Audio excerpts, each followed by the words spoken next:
ഈ ഇടയ്ക്ക് കാരശ്ശേരി മാഷിനെ കണ്ടിരുന്നു.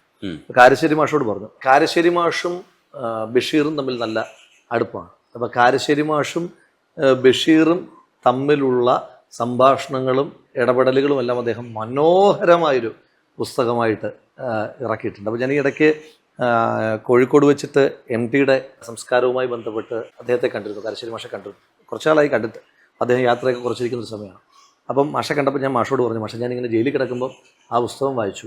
അസാധ്യമായ പുസ്തകമാണ്. അപ്പോൾ അതിനകത്ത് ഈ കാരശ്ശേരി മാഷും ബഷീറും തമ്മിൽ നല്ല അടുപ്പമാണെന്ന് എല്ലാവർക്കും അറിയാം. അപ്പോൾ ഈ ബഷീർ അങ്ങനെ ഈ എന്താ പറയുക, ബഷീറിന് വലിയ ഫോർമാലിറ്റികളില്ല എന്നാണ് കാരശ്ശേരി മാഷ്. നമുക്ക് നേരിട്ടുള്ള അറിവില്ലല്ലോ ബഷീറിന്. അപ്പം കാരശ്ശേരി മാഷ് പറയുന്ന ഫോർമാലിറ്റികളില്ല. അപ്പം ഇങ്ങനെ സാധാരണ ബഷീറിൻ്റെ തലത്തിലുള്ള ഒരു എഴുത്തുകാരൻ്റെ ഒരു ആർഭാടങ്ങളും ഫോർമാലിറ്റികളും ഇല്ലാത്ത ഒരു ജീവിതമാണ്. എപ്പോഴും ഇങ്ങനെ ഉമ്മറത്ത് ഇങ്ങനെ ഒരു ചാരു കസേരയിൽ ഷർട്ടും ഇല്ലാതെ ഇങ്ങനെ ഇരുന്നിട്ടുള്ളൊരു ഇരിപ്പാണിരിക്കുന്നത്. എപ്പോഴും ഇങ്ങനെ ചായ കുടിച്ചുകൊണ്ടിരിക്കും. അപ്പം ചെല്ലുന്ന ഏതൊരാളോടും ചായ വേണോ എന്ന് ചോദിക്കുന്ന ഒരു ബഷീർ. അപ്പൊ കാരശ്ശേരി മാഷിന്റെ വീട്ടിൽ ബഷീർ വന്നിട്ടില്ല. അപ്പൊ അങ്ങനെ ബഷീറിനെ കാരശ്ശേരി മാഷ് ഒരു ദിവസം വീട്ടിലേക്ക് ഭക്ഷണമൊക്കെ കഴിക്കാൻ വേണ്ടിയിട്ട് ക്ഷണിക്കുന്നതും ഈ പോകുന്ന വഴിക്ക് നമ്മളെല്ലാവരും ചെയ്തിട്ടുള്ള കാര്യമാണ്. അപ്പോൾ ആരെങ്കിലും ഒരു പ്രധാനപ്പെട്ട ആളെ നമ്മുടെ അടുത്തേക്ക് കൊണ്ടുവരികയാണെങ്കിൽ നമ്മൾ ഇടയ്ക്കൊരു ചെറിയ ഒരു കൊട്ടേഷൻ കൂടെ പിടിക്കും, ഒരു ചെറിയ പരിപാടി കൂടെ അടുത്ത് പിടിക്കും. അപ്പോൾ അടുത്ത് വേറൊരു പരിപാടിക്ക് ക്ഷണിച്ചതും അതിനോടുള്ള ബഷീറിൻ്റെ പ്രസംഗമൊക്കെ കൂടെ ആയിട്ട് ഭയങ്കര രസമായിട്ട് എഴുതിയേക്കുന്ന ഒരു പുസ്തകം. അതിനകത്ത് കുറച്ചും കൂടെ നന്നായിട്ട് ബഷീറിനെ വ്യക്തിപരമായി അറിയാൻ പറ്റും എന്നുള്ളൊരു തോന്നൽ ഇതുണ്ട്. അതുപോലെ ഈ മനുഷ്യന്റെ ഭാഷ നമ്മൾ ആദ്യം വായിക്കുന്ന സമയത്ത് ലാളിത്യം കൊണ്ട് ശ്രദ്ധിക്കപ്പെട്ടു എന്ന് പറയുമ്പോഴും ഇതിനകത്ത് സാഹിത്യം എന്ന് പറയുന്നത് ഇത് ഒളിഞ്ഞു കിടക്കുന്ന സാഹിത്യമാണ്. അതായത് സാഹിത്യം എക്സ്പ്ലിസിറ്റ് ആയിട്ട് എഴുതാത്ത മനുഷ്യനാണ്. ഭാഷാപരമായ ബഷീറിന്റെ പ്രയോഗങ്ങൾ അത് ഭയങ്കര രസമായിട്ട് നമ്മൾ എല്ലാവരും പറയുന്നത്. ഇപ്പൊ ആകാശമിട്ടായി നമ്മൾ ഒരിക്കലും മറക്കാത്ത വാക്കായിട്ട് മാറുന്നതും അതുകൊണ്ടാണ്. അതിന്റെ കോണ്ടസ്റ്റ് എന്ന് പറയുന്നതും ഭയങ്കര രസമാണ്. നമുക്ക് ആവർത്തിച്ച് ഈ കഥ പറയാൻ പറ്റും. പിന്നെ ഉള്ളത് നമ്മൾ മറ്റെഴുത്തുകാരുമായിട്ട് മാറ്റൊരിച്ച് വരില്ലേ, അപ്പോഴാണ് ബഷീർ കൂടുതൽ തെളിഞ്ഞു വരുന്നത്. സാഹിത്യം എഴുതാൻ വേണ്ടി സാഹിത്യ വർണ്ണന ബഷീറിൽ ഞാൻ പറയട്ടെ, നമ്മുടെ എല്ലാം ജീവിതത്തിൽ ഇതൊക്കെ സംഭവിക്കുന്നുണ്ട്. നമ്മളെല്ലാവരും അത്യാവശ്യം സാഹിത്യകാരന്മാരാകേണ്ട സാഹചര്യങ്ങളിലൊക്കെ ഈ സാഹിത്യം എന്ന് പറയുന്നത് എന്തോ പിന്നെ അന്യഗ്രഹമായിട്ടുള്ളൊരു സാധനം അല്ലല്ലോ, നമുക്കിടയിൽ തന്നെ ഉള്ളതാണല്ലോ സാഹിത്യം. ഒരു പ്രണയലേഖനം എഴുതണമെന്ന് വിചാരിച്ചു, നമുക്ക് കഴിയുന്ന ഏറ്റവും വൈകാരികതയിലും ഏറ്റവും തീവ്രമായും ഏറ്റവും ചമത്കാര ഭംഗിയോടും കൂടിയിട്ടല്ലേ നമ്മൾ പ്രേമലേഖനം എഴുതുക. അതല്ലാതെ നമ്മൾ വളരെ കാഷ്വലായിട്ടല്ലല്ലോ. ഇപ്പോഴത്തെ കാലം എനിക്കറിയില്ല. ഇപ്പൊ പ്രേമലേഖനം എഴുതുന്ന ഒരു കാലത്ത് നമ്മൾ അതിനെ ഭയങ്കരമായി നമുക്കറിയാവുന്ന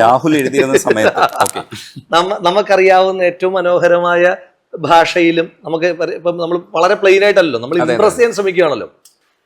ഈ പ്രേമലേഖനം എഴുതുന്ന കാലത്ത്, അന്നത്തെ കാലത്ത് നമ്മളൊരു കത്തിലൂടെ നമ്മൾ ആളെ ഇംപ്രസ് ചെയ്യാൻ ശ്രമിക്കണല്ലോ, ഇടം മൈൻഡിനെ ഇങ്ങനെ ഷെയ്ക്ക് ചെയ്യാൻ ശ്രമിക്കുകയാണല്ലോ നമ്മൾ. അപ്പൊ അത് നമ്മൾ ചെയ്യാറുണ്ട്. ഇനി പോകട്ടെ, നമുക്കൊരു വളരെ പ്രിയപ്പെട്ട ഒരാളുടെ മരണം ഉണ്ടാവുകയാണെന്ന് വിചാരിച്ചു. നമ്മൾ ആ മരണത്തെ വേറൊരാളോട് വിവരിക്കുന്നത് എങ്ങനെയാണ്? വളരെ പ്ലെയിൻ ആയിട്ടാണോ? അയാൾ മരിച്ചുപോയി എന്നാണ് നമ്മൾ പറയുക. നമ്മുടെ വാക്കുകൾ എത്ര തീവ്രമായിരിക്കും, എത്ര ഇൻറ്റൻസ്ഡ് ആയിരിക്കും ആ ഫീലിങ്ങിൽ. അപ്പൊ ബഷീറിന്റെ പ്രത്യേകത ഇതാണ്, നമ്മുടെയൊക്കെ ഉള്ളിലുള്ള ഒരു ഭാഷയുണ്ടല്ലോ, നമുക്കൊക്കെ അത് നമുക്ക് എപ്പോഴും വരില്ല.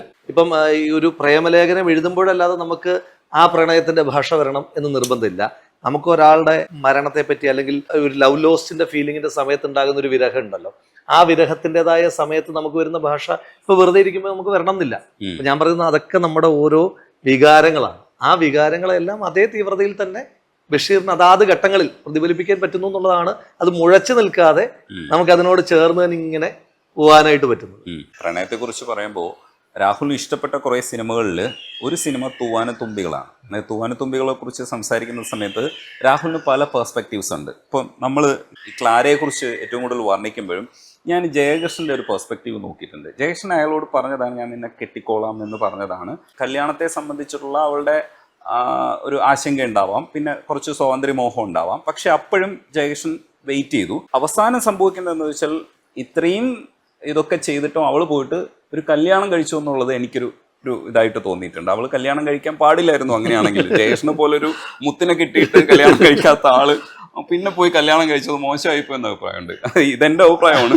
അതിന്റെ തൂവാനത്തുമ്പികളിൽ ഒരുപാട് പെർസ്പെക്റ്റീവ് നമുക്ക് എടുക്കാൻ പറ്റും. അതിനകത്ത് ഏറ്റവും സെലിബ്രേറ്റഡ് പെർസ്പെക്റ്റീവ് ആണ് ക്ലാരയുടെ പെർസ്പെക്റ്റീവ്.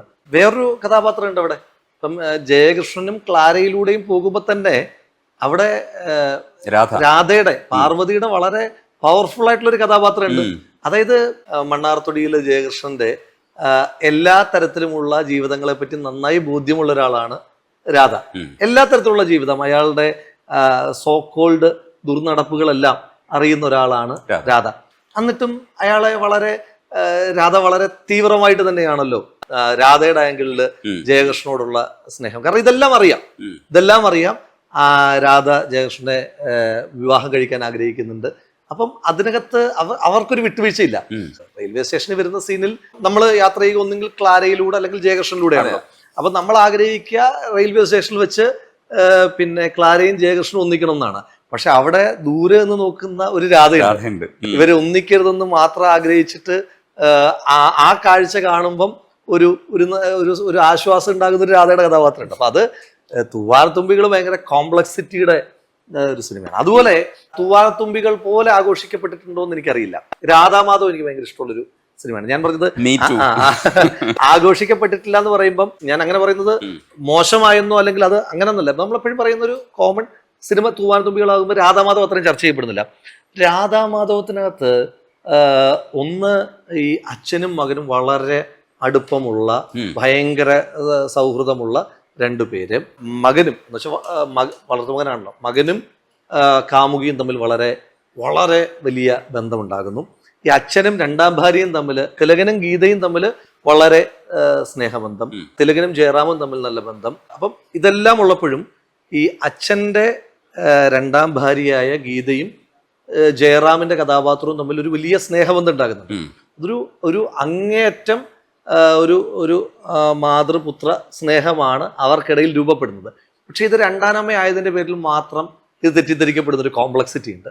അപ്പൊ അതിന്റെ പേരിലുണ്ടാകുന്ന ഒരു ഭയങ്കര എന്താ പറയുക ഒരു ഭയങ്കര സിനിമയാണ് രാധാമാധവ്. എനിക്ക് ഭയങ്കരമായിട്ട് ഇഷ്ടമുള്ള ആ ജോണറിൽ ഇറങ്ങിയിട്ടുള്ള ബാക്കി എല്ലാ സിനിമകളും ഒരുപാട് ആഘോഷിക്കപ്പെട്ടപ്പോൾ അത്ര കണ്ട് രാധാമാധവ് ആഘോഷിക്കപ്പെട്ടിട്ടുണ്ടോ എന്ന് ചോദിച്ചാൽ എൻ്റെ ശ്രദ്ധയിൽ അങ്ങനെ പെടാത്തതുകൊണ്ടാണോ എന്നറിയില്ല, അങ്ങനെ ഉണ്ടായിട്ടില്ല. പക്ഷെ എനിക്ക് ആ സിനിമ ഭയങ്കരമായിട്ട് ഇഷ്ടമുള്ള സിനിമയാണ്. ആ സമയത്ത് ഒരുപാട് സിനിമകളുണ്ടല്ലോ, എല്ലാ സിനിമകളും ഇങ്ങനെ ഭയങ്കര രസമാണ്. ഇപ്പോഴത്തെ സിനിമകൾ മോശമാണെന്നല്ല, ഇപ്പോഴത്തെ സിനിമകൾ വളരെ രസമാണ്.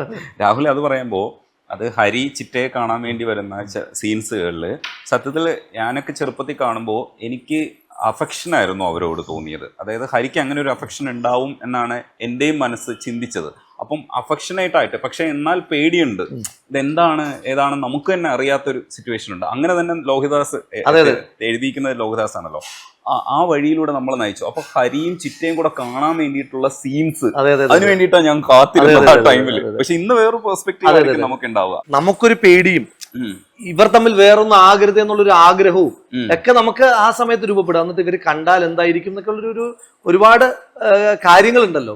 ഞാൻ എന്താ പറഞ്ഞത്, ഈ കോംപ്ലക്സിറ്റീസ്, റിലേഷൻഷിപ്പ് കോംപ്ലക്സിറ്റീസിനൊക്കെ ഭയങ്കര മനോഹരമായിട്ട് പ്ലേസ് ചെയ്തിട്ടുള്ളൊരു സിനിമയാണ്. എനിക്ക് ഭയങ്കര ഇഷ്ടമുള്ളൊരു സിനിമയാണ്. ഞാൻ ഈ അടുത്തിപ്പോൾ കണ്ടിട്ട് കുറെ ആയെങ്കിലും ഞാൻ ഒരുപാട് തവണ കണ്ടിട്ടുള്ളൊരു സിനിമയാണ്. ഈ തൂവാനത്തുമ്പികളെ കുറിച്ച് ചർച്ച ചെയ്തപ്പോൾ ഈ തൂവാനത്തുമ്പികളിൽ ഈ ക്ലാര പറയുന്നത് മലയുടെ മുകളിൽ നിൽക്കുന്ന സമയത്ത് ആ ഒരു മുറിവിനോടും മാത്രം ബന്ധമുള്ള ചങ്ങല, അപ്പം ആ കണ്ണി എന്ന് പറയുന്നത് ലാലേട്ടന്റെ ക്യാരക്ടറാണല്ലോ, ആ കണ്ണിയോടും ജയേഷനോട് മാത്രം ഒരു മുറിവിനോട് മാത്രം, മുറിവിലെ ആ കണ്ണിയോട് മാത്രം ബന്ധമുള്ള മുറിവാവാൻ ഞാൻ ആഗ്രഹിക്കുന്നു എന്നാണ് അവൾ പറയുന്നത്. അത്രയേറെ ജയേഷനെ ഇഷ്ടപ്പെട്ടിട്ടും ജയേഷൻ ഒത്തിരി പറയുന്നുണ്ട്, 3-4 തരത്തിൽ ക്യാൻവാസ് ചെയ്യുന്നുണ്ട്, എന്നിട്ടും അവൾ പിടികൊടുക്കുന്നില്ല. എന്നിട്ട് അവള് ഈ സ്വതന്ത്രമായി പോകുന്നുണ്ട്. അപ്പോഴും അയാൾ ആരാധിച്ചിരുന്നു എന്ന് പറയുന്ന ജയകൃഷ്ണന്റെ ഒരു മനസ്സുണ്ട്. അപ്പൊ ആ ജയകൃഷ്ണൻ ആ സമയത്തും ഈ രാധ വരുമ്പോഴും ഒക്കെ ജയകൃഷ്ണൻ അവളെ തന്നെ സ്വപ്നം കണ്ടിരിക്കുക, അവൾ വീണ്ടും വരുമെന്ന് തന്നെ ജയകൃഷ്ണൻ അവസാനം വരെ പ്രതീക്ഷിക്കുന്നുണ്ട്. ആ പ്രതീക്ഷിക്കുന്ന ജയകൃഷ്ണന്റെ ഒരു നിഷ്കളങ്കതയുണ്ട്. ജയകൃഷ്ണൻ അതർ സൈഡ് വേറെ നമ്മൾ ചർച്ച ചെയ്യേണ്ടതുണ്ട്, പക്ഷെ നമുക്ക് കാണിച്ചു തന്ന ഒരു ജയകൃഷ്ണന്റെ ഒരു സോഫ്റ്റ് ആയിട്ടുള്ള ഒരു സൈഡ് ഉണ്ട്. പലരുമായും ബന്ധമുള്ള ഒരാൾക്കും ഏതെങ്കിലും ഒരാളോട് വളരെ സിൻസിയർ ആയിരിക്കും എന്നുള്ളതിന്റെ ഒരു ക്യാരക്ടറാണല്ലോ ജയകൃഷ്ണനിലൂടെ കാണുന്നത്. അപ്പം എത്ര പ്രണയം ഉണ്ടാകുന്ന മനുഷ്യന്മാർക്കും ഒരു പ്രണയം വളരെ സിൻസിയർ ആയിരിക്കും എന്നുള്ളത് വളരെ നോർമൽ ആയിട്ടുള്ളൊരു ഒരു ചിന്താഗതിയാണല്ലോ അത്.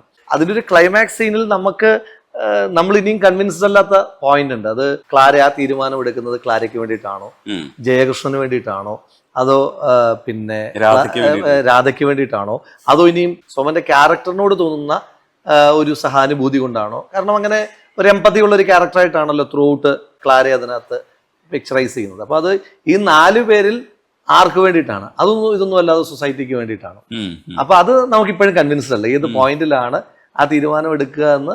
ഒരുപക്ഷെ എഴുത്തുകാരനല്ലാതെ വേറൊരാൾക്കും അറിയില്ലായിരിക്കും. ചിലപ്പോൾ അദ്ദേഹവും ചിന്തിച്ചിട്ടുണ്ടാകില്ല. അദ്ദേഹവും എഴുതിയപ്പോൾ ഇത് എന്തിനു വേണ്ടിയിട്ടാണ് ഈ തീരുമാനം എടുക്കുന്നതെന്ന് ചിന്തിച്ചിട്ടില്ലാത്ത ഒരു കാര്യമായിരിക്കും. പക്ഷേ ഒരു മൾട്ടിപ്പിൾ ഡയമെൻഷൻസ് ഉണ്ട്. എന്തിനാണ് ആ തീരുമാനം എന്നുള്ളൊരു ഒരുപാട് ഡയമെൻഷൻസ് ഉണ്ട്.